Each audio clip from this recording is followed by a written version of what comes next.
What's up, boys? Getting materials to craft weapons is already rough enough. That makes the weapons that you craft all the more special, but all the more scarce as well.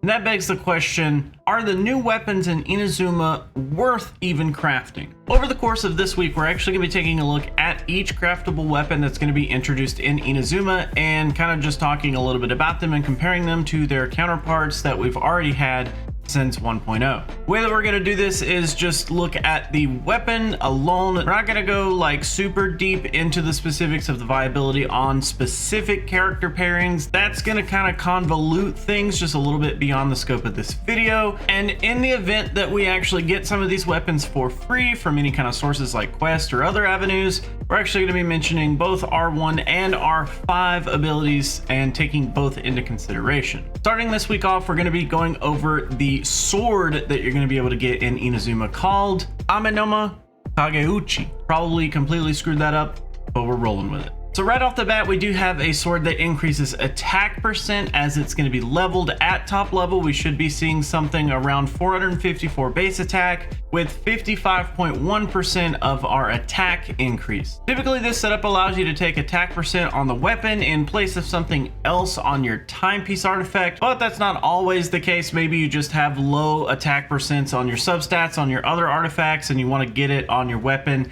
and your timepiece and just roll with attack percents. Stats alone, this sword can boast quite a bit of attack for many characters that can utilize it. If you consider 454 times 1.551, which was the base stats of this sword, that ends up meaning that this sword is going to yield you roughly 704 additional attack for your character, and that's not even considering the base attack that the character has. Do note that characters that have specific effects like Bennett's ult, where it refers specifically to base attack, they won't get nearly as much benefit because this sword actually has pretty low base attack compared to the two that we're comparing it to today. Now, at refinement level 1, our ability reads, after casting an elemental skill, gain 1 succession seed. This effect can be triggered once every 5 seconds, and the succession seed lasts up to 30 seconds. Up to 3 succession seeds may exist simultaneously, and after using your elemental burst, all succession seeds are consumed, and after 2 full seconds,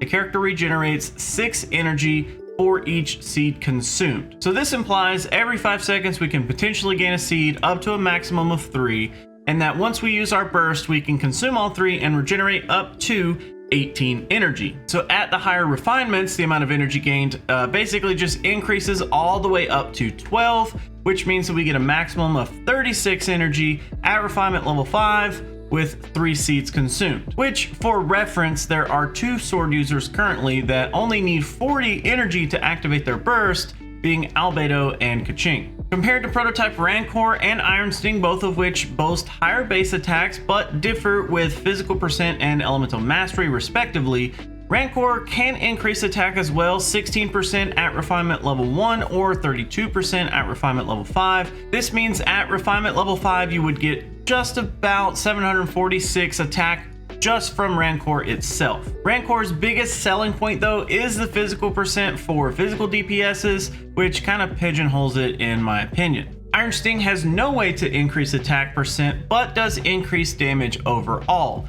And that's arguably better in a lot of different cases, but having Elemental Mastery as a secondary stat holds it back quite a bit. At refinement level 5, you can potentially see 24% damage increase, which is nice, but again, sort of pigeonholed. Overall, these niches that Rancor and Iron Sting have do hold them back. I think that Amenoma is a general DPS centric weapon that most characters can take advantage of and actually be good with it. Bennett with his level 1 and 2 elemental skill, Jean if you press her elemental skill, Kaya, Kaching, Traveler, kind of Animo if you press it, and Geo usually all the time, and Kazuha, all on paper are able to benefit from their passive based on their cooldowns. That means that if you have any of those characters built as DPSs, I think that Amenoma will do better than Prototype Rancor or Iron Sting as long as you aren't using them specifically to the niche that those respectively fill. Characters like Chi-Chi, Animo Traveler, if you hold their skill, Singshu, and Ayaka all have issues with their skill cooldowns for this to be utilized to its fullest potential. if you are using those characters, you may not get the actual full 3 seeds every time before they start to expire, so it kind of makes the weapon a little less viable in terms of like its overall potential. Honestly, I don't have Chi-Chi, so I can't speak too much on her, but it doesn't seem like it would be that amazing on her. Maybe if you're using like her not so much to heal, maybe if you're using her as like less of a healer and more of like a quick swap damage dealer, just I don't know. Chi-Chi doesn't seem like it works super good with this weapon, but again, I don't have her. Anemo Traveler usually used as more of a support anyways, but if you are using them as a DPS, usually you would use them more of a physical DPS since they are an Anemo based character, which also kind of makes this an awkward choice, but Xingqiu, everyone basically knows that Sack Sword is kind of like the end all be all ultimate option, but this weapon doesn't really like help him very much. I mean, getting more energy is great, but the amount of energy that this weapon would generate is not anywhere compared to something like Sack Sword or even Favonius Sword, so I don't see why that would make sense. Ayaka, unfortunately, is going to be really good at DPS, but the fact that her skill is going to bleed into the not so good territory kind of hurts her. And then for Electro Traveler, they don't really fit into maximum potential for this weapon, as the cooldown on their elemental skill is 13.5 seconds, meaning that we're going to start losing our succession seeds before we can consume them. And a quick note about Albedo, I don't personally have Albedo, so I can't fully like test him with this weapon, but his elemental skill cooldown on paper says 4 seconds, but he kind of needs defense percent from what I know, so it doesn't make a whole lot of sense to use this weapon anyways. But I don't know that it would necessarily be worth it just to replace the elemental skill just to get another seed, so that when you use your burst you can get the 18 or possibly 36 energy back. It doesn't make a lot of sense to use it on Albedo anyways, but again, I don't have Albedo, so I can't really attest to that. Compared to the other 4 stars that we have, we're kind of in a mediocre situation. Things like Favonius Sword and Sacrificial Sword just generate more energy overall. Royal Longsword, the Flute, Lion's Roar generate way more attack and therefore more damage.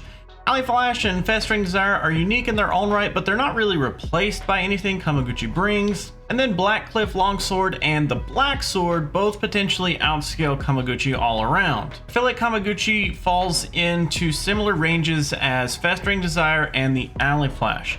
Not really replacements for them at all, but kind of in just the same vein of being unique. Not really outstanding. It's good, but it's not really power creeping anything by any means. Overall, I think this weapon is probably the best DPS focused craftable weapon that we have right now for sword users. Unless you are specifically trying to build a physical DPS, I think Rancor will outdo this. And unless you are focusing more on a reaction specific character, then I think Iron Sing would outdo this as well. But every other case, if it's not a very specific niche to being physical DPS or reaction based DPS, then this weapon is probably going to do just fine. Let me know what you think of the Inazuma sword down in the comments below. Hopefully you guys enjoyed. See ya.